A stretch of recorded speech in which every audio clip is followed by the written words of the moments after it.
Welcome to episode 4 of the Nucleus podcast with your host today, Mr. Jayden Walker. In this episode, we don't have any guests, it's just boring old me. And I thought, well, since I do vocals, we're going to talk vocals. And I'm going to hog the spotlight and just talk about my experience with vocals and how I got into it, inspirations and tips and tricks that I've picked up along the way. And I've got some notes here that I just wanted to go through and basically question myself. So I want to start by saying to myself in a question format, why did you? Well, I got into vocals because I couldn't sing and I wanted to be in a band, I guess. But predominantly, starting out as a musician, I was a guitarist and I played in many bands on guitars. I even delved into some drums and some bass in alternative projects. But I think in a metal band as a guitarist, you're sort of forced to sort of do the odd backup vocals, and I think that's where it all started for me. I could do a growl. I wouldn't have called myself a vocalist by a long shot, but I was able to produce some sort of sound. Probably wasn't a very pleasant sound even for a metalhead, but it was a growl, and I would do that live, not in the records, but just live in the band I got started in. I think when I actually started doing vocals before I could even play guitar, mind you, was when I was about 13 years old, listening to Slipknot, using the old deodorant can in my bedroom, having a bit of a scream and a sing on that, printing off the lyrics at school when the teacher wasn't looking, and me and my friend, we would sit there and we would highlight the lyrics in different colours, basically delegating certain parts that we were going to do for our performance to ourselves in my bedroom over the weekends, and would crank the stereo up, and he'd typically do the screaming and I'd actually attempt the singing in Subliminal Verses, that album of Slipknot's. And we'd do Il Nino and a lot of other new metal type stuff. Il Nino was actually quite fun to do. Anyway, nothing's clear. Still can't sing, but I still remember singing that and having my mate scream the verses, and that was probably where I got started. And yeah, like I said, I was in first year of high school starting to do that. And you know, it sort of just was something we did and sort of probably stopped doing after a while, and actually then got into guitar. And, you know, the normal guitar spiel, I won't go into that as boring, but, you know, I did guitar for a while, and eventually I joined a metal band called Severtone. I mean, it wasn't called Severtone yet, but at the time it was called 6 Feet Under. Or 6 Feet Later, mind you, and it consisted of a few guys from Esperance. One of them still in the scene. His name's Zach Andrews, and he's in a band called Sanzu. Check them out, they're killer. But he was the vocalist, and I joined as the guitarist. We probably played one show locally. It wasn't very big, but we did that. And when he left to pursue another band, The Coil, me and the other guitarist decided that we would just share the vocals, but we didn't jump to that conclusion straight away, mind you. He really did handle most of the vocals on our first few releases, and I did the odd little backup. But then I started to do maybe 40% of them after a while. By the time we were done, we were almost doing 50-50 vocals, and it all just sort of started from that. But it was really different because as a guitarist, it was sort of one of those things where it's like it wasn't our focus. We were really heavily into Arch Enemy, Machine Head and Trivium and bands like that. So the vocals were just like, well, we don't want to be an instrumental band. Someone's got to do it. So, you know, I just did it. And I did not take most of the vocals on, but I did do a fair few, and that's how I got started. And it was just a very boring scream. But I doubt anyone knows the history of Severtone, but after a while our vocalist left. And he dropped guitar to do main vocals, so we turned into a 5-piece. But then when he left, I dropped guitar to take on vocals full-time in the band, and that was quite a step up for me. I really had to pick up my game, and it was quite a struggle. I really couldn't do what I'd recorded live. So for our first show, the penny dropped and I got on stage and I basically choked. And we were supporting Buried in Verona at Amplifier Bar, and it was a pretty decent show for us at the time, and I screwed the pooch on that one and was like, wow, I'm not vocalist material at all. Because it's easy to hide behind your guitar and just do some mediocre vocals, but when you're just standing there with a mic, you've better be a bloody good vocalist, and I was far from that. And I mean, the band fizzled out. I maybe did maybe 4 or 5 shows as the vocalist in Severtone before we called it quits. And I took a few years off music. And then it wasn't until I noticed that Nucleus was looking for a vocalist, and I still didn't really think of myself as a vocalist, but they were actually looking for a bass player. And then Mr. Grom Lofthouse, he jumped into that role. He bet me to it. But me and Max kept in touch after that sort of bass audition thingo fell through for me. And it was probably only a month later, he hit me up and he said, "Oh, well, we're actually looking for a vocalist now. I don't know if you know anyone." I was like, well, vocals are easier than learning riffs, and I don't want to have to buy a guitar rig. So I said, I can do it. So he sent me a demo, and anyway, I quickly threw some vocals over the top. And I mean, every vocalist knows it's easy to sit in your room and smash out some vocals, line by line essentially, and have it sound good. When the real test is being able to do it in a jam room or the stage consecutively. Anyway, he was easily impressed by that set of studio magic, because I'm quite a self-announced Pro Tools whiz kid. So, I was able to make that sound good for him. And anyway, got him fooled. And then we didn't play a gig for a long time, so I kept him fooled for ages in the band until the first show was approaching, and it was a run of 3 shows in Japan, in Tokyo, and a few other little spots around there with some Ginger and some Obscura band. And I was like, wow, well, for first show and knowing how crap I am live, this is going to be a bit stressful. So I employed the help of Sean from Make Them Suffer, and he gave me a bit of assistance and mentorship on getting ready to actually do vocals live to a decent standard, I guess you would say. And he was a lot of help there. And first show came and went, and we never actually got to Japan, so that was all for nothing. But we still played a few local shows, and that was fine. I still managed to bluff my way through our first show with Voyager and Chaos Divine, great Perth bands. Managed to fluff my way through that as a first show. But it was all through the help of Sean that I was able to actually pull off what I'd written to actually be able to do live. I found that I was overexerting myself in the studio and pushing really hard, recording line by line, and you can hear it on the EP especially. It's very full on, and it's not very articulate because I'm just belting out as hard as I can line by line essentially.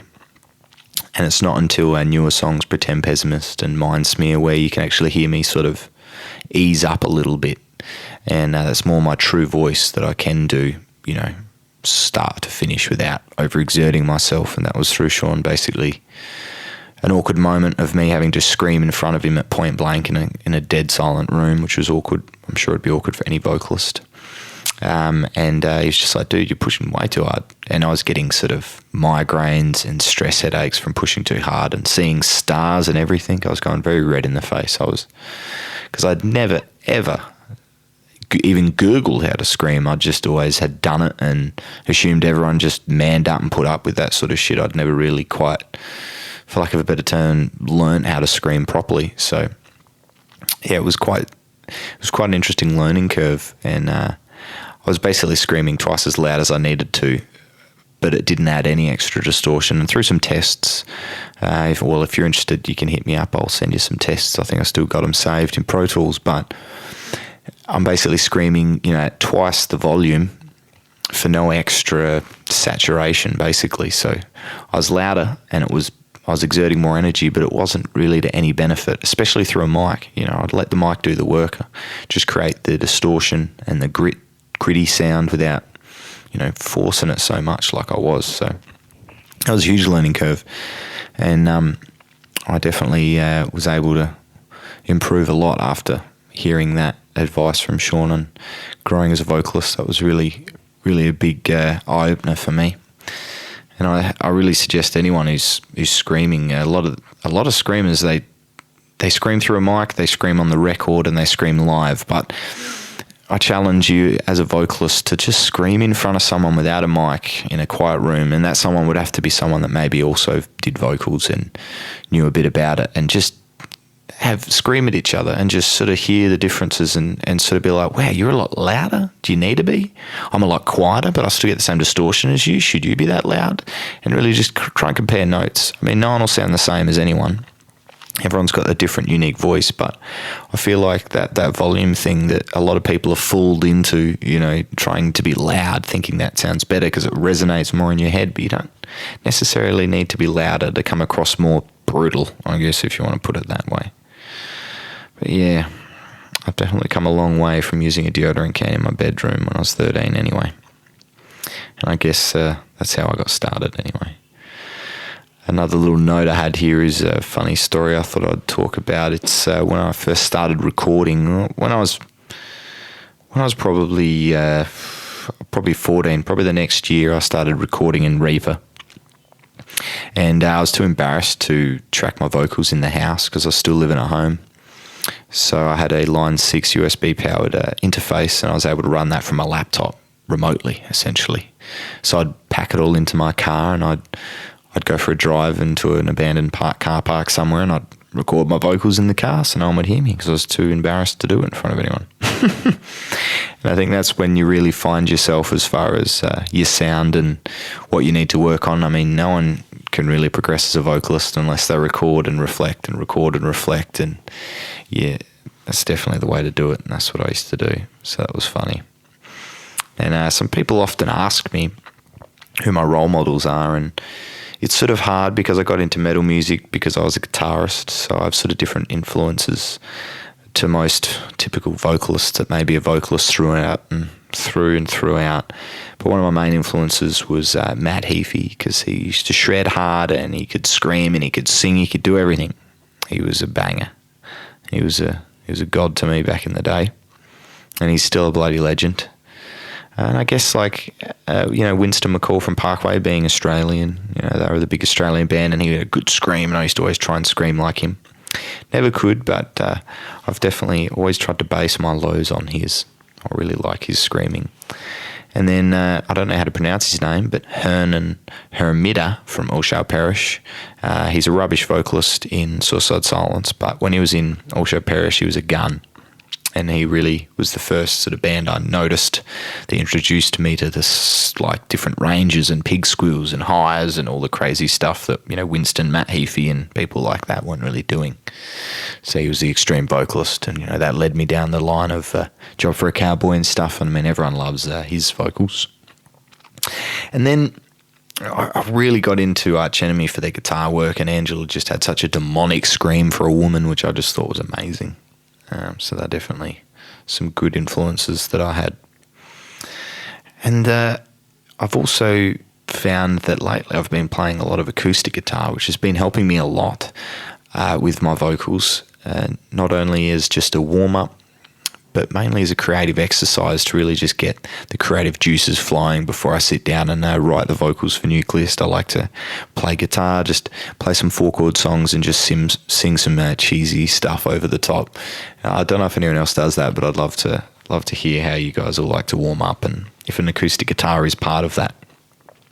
I've even contemplating doing some acoustic versions of some Nucleus songs, even if it's just like a chorus medley of me just singing and strumming Nucleus chorus. Don't know if that's a good idea or not, but yeah, that could be interesting.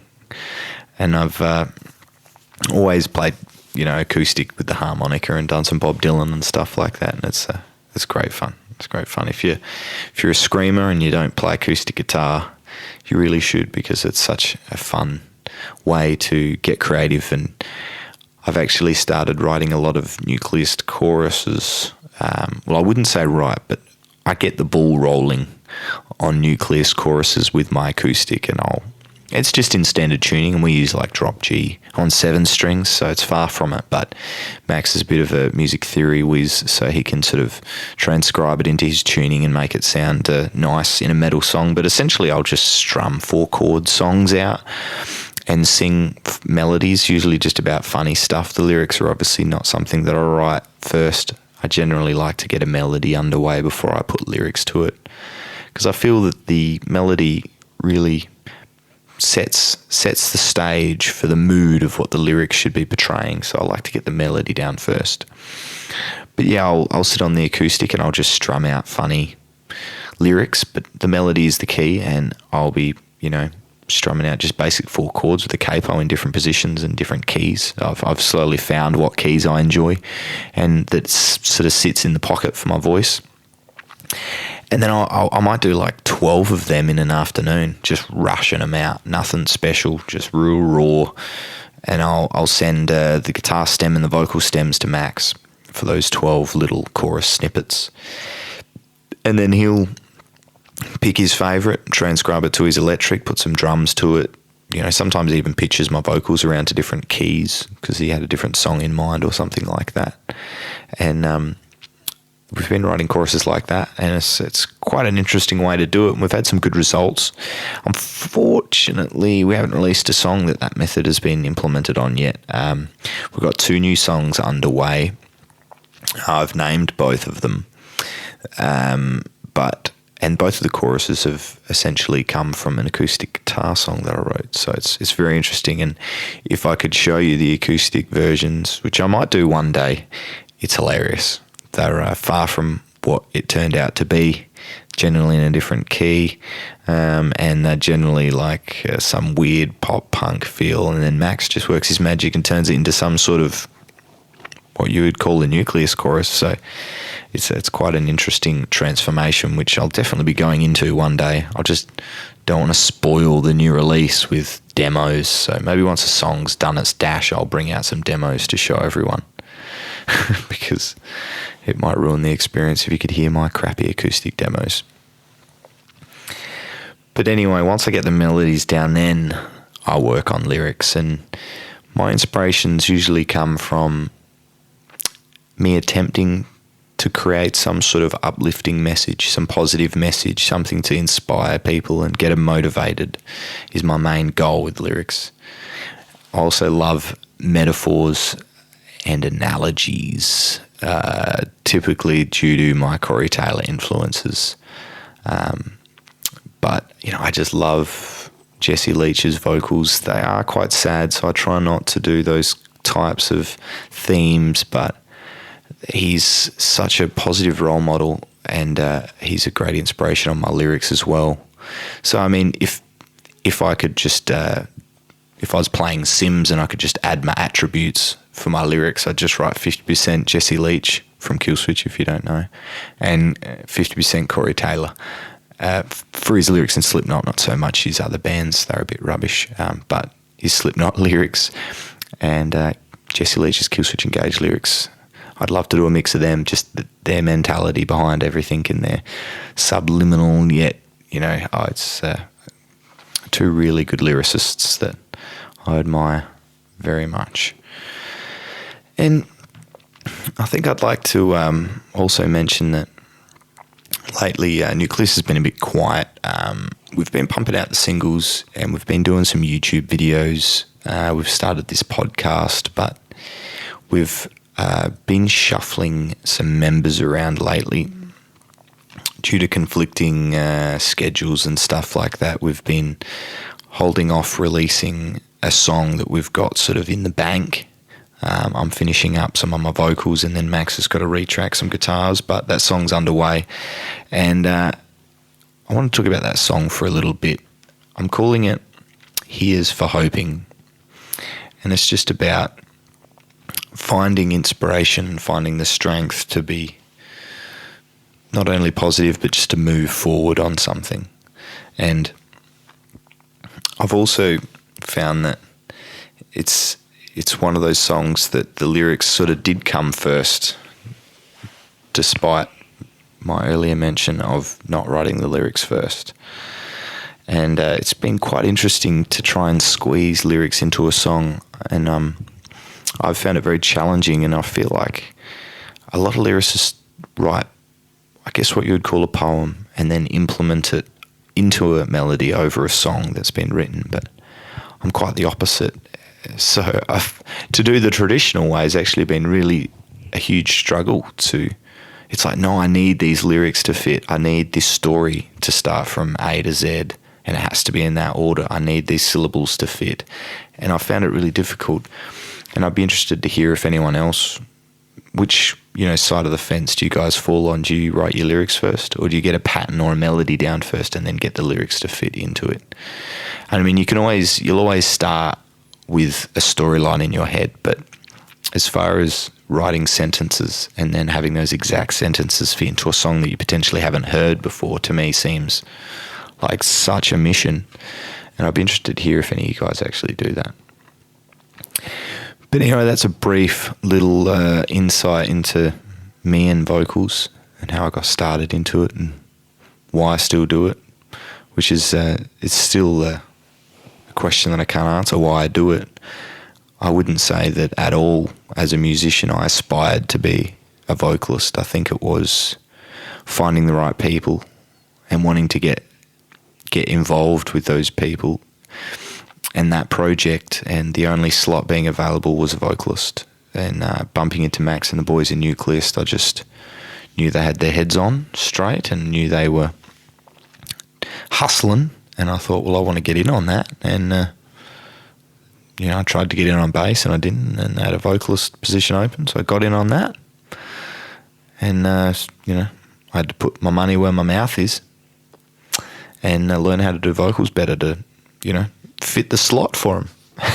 And I guess before I go, I should talk about how recently I've started doing the clean vocals in Nucleus in their choruses, and I hadn't originally done the cleans for the EP, but for our last couple of singles I've been doing the clean vocals, and I think some people have noticed my voice is very different to Max's clean vocals, who had previously been doing all the clean vocals.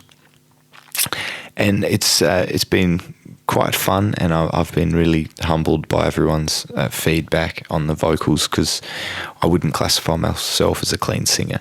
I do it for fun, but it's really not my strong suit at all. And it's been really, really fun to write and construct harmonies and get these choruses happening. So, just a heads up on that. And I hope to do more of it and get a bit more creative as I find my feet with the clean vocals, because I'm very new to it still. I haven't really been singing for very long. Everyone sings, right? But seriously singing, I've probably only been doing it for about a year now. And that's not through teachers or anything. That's just me trying for a year properly. So I'm getting there. The test will be live. We had our first jam recently, and I failed at trying to do those cleans live. My voice kept breaking. I blew it out within the first few songs because my in-ears died on me. So I was doing it over the PA, and I just blew my voice out in the first few songs because I'm an idiot and didn't warm up and never do for jams anyway. And the cleaning was atrocious. My voice just couldn't hit it. So everyone's sort of looking at me like, "You've written these songs, mate. You better be able to sing them." So yeah, it's fine in the studio when you're 100%. You're just working on that, that one chorus. But in the heat of the moment, I felt a bit. So yeah, it'll be interesting for the live performance to see how I go. But with that, I will leave you all to it. Thanks again for tuning in. If you tuned in, I guess if you're listening to this, you tuned in. So until next time, stay metal, stay safe. Peace out.